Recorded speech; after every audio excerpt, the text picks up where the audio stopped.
अस्सलामुअलैकुम स्टूडेंट्स, मेरा नाम अरसलान जाहिद है और आज इस वीडियो में मैं बहुत इंपॉर्टेंट जो कॉन्सेप्ट है आप लोगों से डिस्कस करूंगा और ये कॉन्सेप्ट है पोलराइज्ड पॉलिटिक्स का।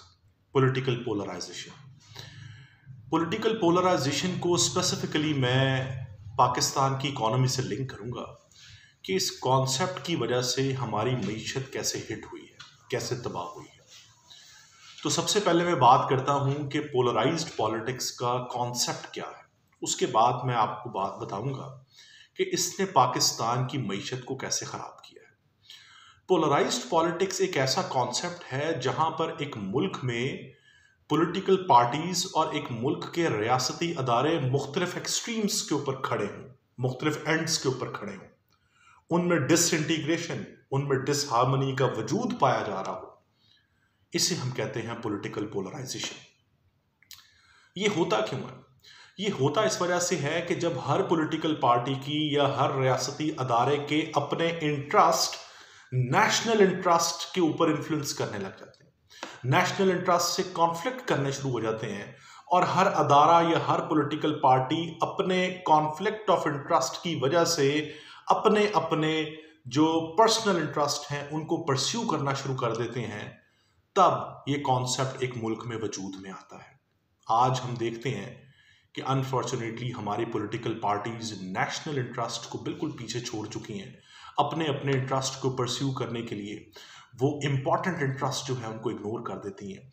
हमारे मुल्क के अदारे, रियासती अदारे अपने इंटरेस्ट को परस्यू करने के लिए नेशनल इंटरेस्ट को पीछे छोड़ देते हैं, जिसकी वजह से आपके मुल्क में एक डिसइंटीग्रेशन फैलती है जिसे हम पॉलिटिकल पोलराइजेशन कहते हैं। और इसके socio economic, political, cultural outcome, हर तरह के आउटकम्स इसको हमें देखने को मिलते हैं।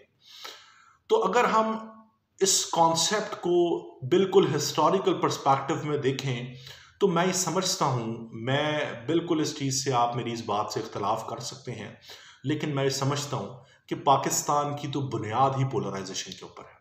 पाकिस्तान की तो बुनियाद ही डिसइंटीग्रेशन के ऊपर है। हमने जब अपना मुल्क बनाया तो हमने किस बेस पे बनाया? हमने एक बेस पे बनाया, वो था हमारा रिलीजन इस्लाम। हमने इस्लामिक आइडियोलॉजी को सामने रखते हुए अपना एक मुल्क आजाद किया। एक तरफ हम इस्लाम को प्रैक्टिस कर रहे हैं, एक इस्लाम के नाम पर हमने मुल्क बनाया है, दूसरी तरफ हमने वेस्टर्न डेमोक्रेसी को as a political system adopt कर लिया। तो क्लैश आ गया ना। एक तरफ आपकी आइडियोलॉजी इस्लाम है, दूसरी तरफ आपका पॉलिटिकल सिस्टम वेस्टर्न डेमोक्रेसी है, तीसरी तरफ आपकी लैंग्वेज उर्दू है और चौथा आपका तराना वो पर्शियन है।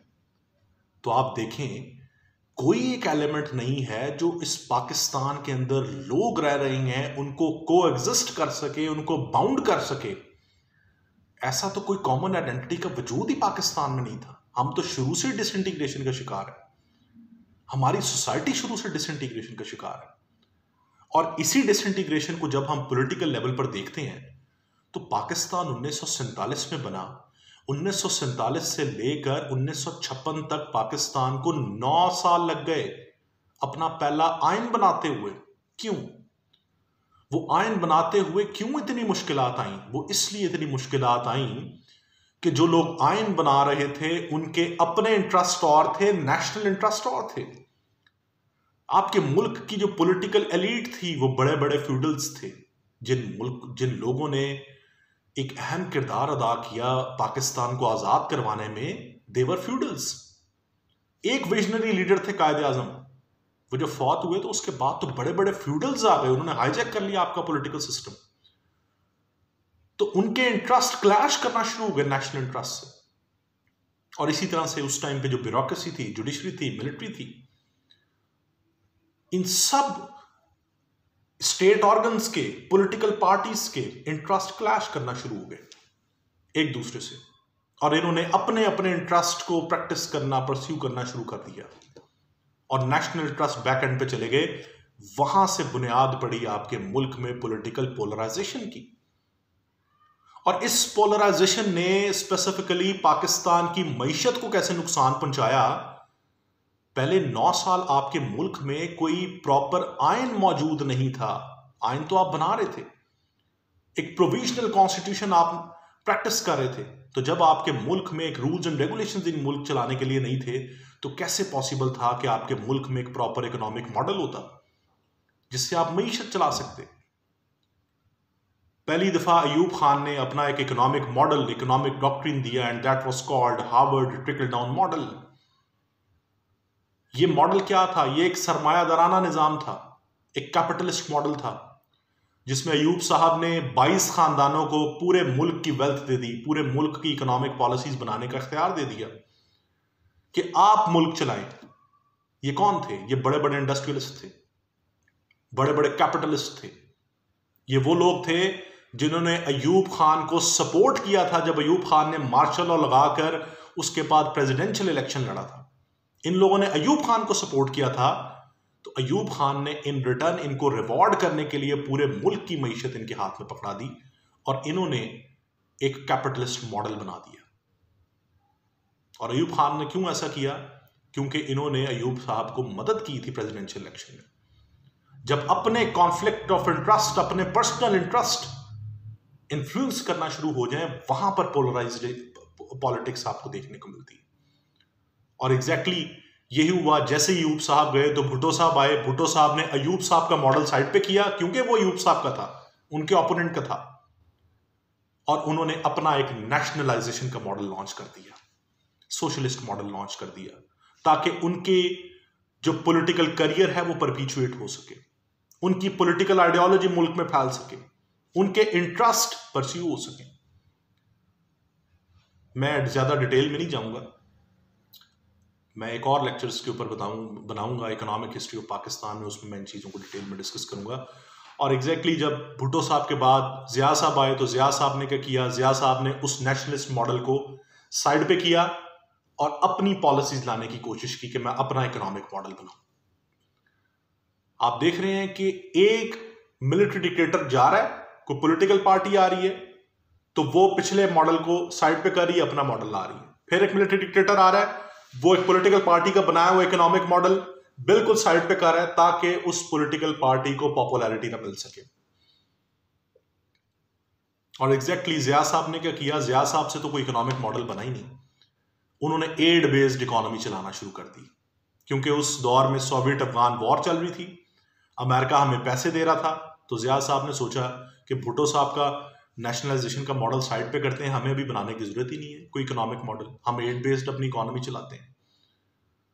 एड बेस्ड इकोनॉमी चलाना शुरू की। 1985 में अमेरिका ने आप पर सैंक्शंस लगा दी, क्योंकि अमेरिका को पता चल गया कि हम जो पैसा पाकिस्तान को सोवियत अफगान वॉर लड़ने के लिए दे रहे हैं, पाकिस्तान तो वो अपने इंटरनल डायनामिक्स में लगा रहा है। और फिर जब ज़िया साहब गए तो मोहतरमा बेनजीर भुट्टो आई, तो भुट्टो साहिबा ने देखा कि अब तो एड भी नहीं आ रही, मुल्क में कोई इकोनॉमिक मॉडल भी नहीं है, अब कैसे मुल्क चलाया जाए? तो बेनजीर ने सोचा कि ऐसा करते हैं, आईएमएफ के पास जाते हैं। आईएमएफ के पास जाया गया और आईएमएफ से लोन लिया गया, ये सोच के कि इनसे लोन लेकर हम अपनी इकोनॉमी में स्ट्रक्चरल इकोनॉमिक रिफॉर्म्स लाएंगे, अपने आप को एक पॉपुलैरिटी देंगे और अपनी पॉलिटिक्स को परपीचुएट करेंगे। हुआ क्या? बेनजीर साहिबा की गवर्नमेंट गिरा दी गई, नवाज शरीफ आए, फिर बेनजीर आई, फिर नवाज शरीफ आए, और ये एक म्यूजिकल चेयर की गेम चलती रही इन दो पॉलिटिकल पार्टीज के दरमियान। और इन दोनों पॉलिटिकल पार्टीज ने अपने अपने दौर में कोई प्रॉपर इकोनॉमिक पॉलिसीज नहीं बनाई, और ये एक दूसरे की लेग पुलिंग करते रहे। अगर आपने 1990s की हिस्ट्री पढ़ी है तो आपको अंदाजा होगा कि किस तरह से बेनजीर नवाज शरीफ ने लेग पुलिंग एक दूसरे की करके एक दूसरे की गवर्नमेंट्स कराई। और इस पूरे दौर में जो आईएमएफ का सफर हम शुरू किया था, वो चलता गया, और आप उस दिन से लेकर आज तक एक डेट बेस्ड इकोनॉमी चला रहे हैं। आप अपने पांव पे खड़े ही नहीं हो सके। क्यों? इस वजह से कि पहले दिन से आपके मुल्क में कोई प्रॉपर इकोनॉमिक पॉलिसी थी ही नहीं। एक गवर्नमेंट आती थी, वो अपना इकोनॉमिक मॉडल लेके आती थी, मकसद क्या होता था? अपने आप को पॉलिटिकली परपीचुएट करना, स्ट्रॉन्ग करना। जैसी वो गवर्नमेंट जाती थी, दूसरी गवर्नमेंट आकर उसका इकोनॉमिक मॉडल साइड पे करती थी, अपना इकोनॉमिक डॉक्ट्रिन ले आती थी। यही किया मुशर्रफ साहब ने। जब मुशर्रफ साहब आए तो वो एक मॉडल लेके आए, consumer credit model, the model of subsidised credit schemes. उस मॉडल को पीपल्स पार्टी ने आके खत्म कर दिया, और पीपल्स पार्टी के मॉडल को नवाज शरीफ साहब 2013 में आए, वो एक अपना इकोनॉमिक मॉडल ले आए, क्रॉनिक कैपिटलिज्म। पीपल्स पार्टी के मॉडल को खत्म कर दिया और इमरान खान साहब आए तो इमरान खान साहब ने आके नवाज शरीफ साहब का मॉडल खत्म कर दिया और एक अपना मॉडल ले आए। हो क्या रहा है?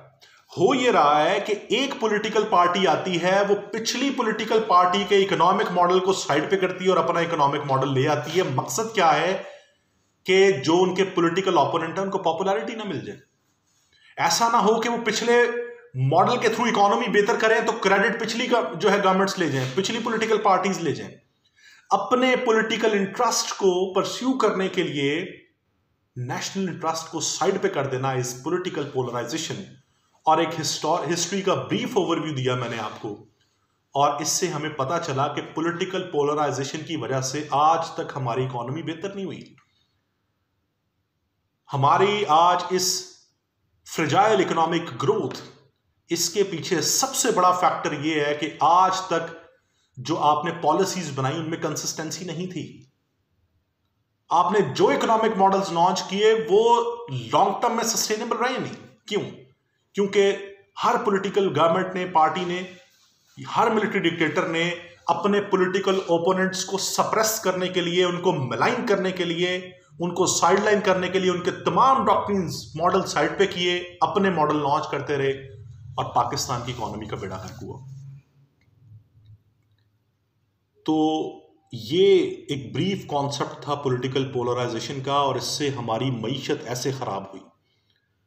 मैं नेक्स्ट वीडियो में आपको बताऊंगा कि हम पाकिस्तान की मईशत को कैसे बेहतर कर सकते हैं स्ट्रक्चरल इकोनॉमिक रिफॉर्म्स के थ्रू। मैं इसी तरह से इंशाल्लाह ये वीडियोस अब कंटिन्यू करता रहूँगा, जो आपको CSS, PMS और जो कंपैटिटिव एग्जाम्स में हेल्प आउट करेंगी with respect to current affairs, international relations, Pakistan affairs, English ऐसे। और आप भी मुझे अपना फीडबैक देते रहिएगा। आप जिन टॉपिक्स के ऊपर आपको कन्फ्यूजन है आप मुझे बताएं, मैं इस तरह की ब्रीफ वीडियोस उसके ऊपर बनाकर आपसे शेयर करता रहूँगा ताकि आपकी रहनुमाई हो सके। बहुत शुक्रिया।